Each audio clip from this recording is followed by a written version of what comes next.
айтады. Өлең айтпады, атаға тез бол деп айтшы деп қойшы маған. Ойбай мен атаға қалай бұл айтамын? Иә.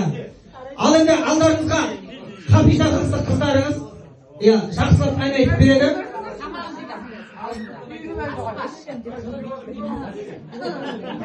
Әне жұлдыз деген осындай болады. Әркімге сайын шайына кетіп береді, тамағына кетіп береді. Дайынсың ба қызым? Болды. Марат қош жібер. Бәрекелді жаңа күйек иелерінің құрметіне айтпайсың, мен өтіп кеттім. Әулеттің күйдердің құрметіне.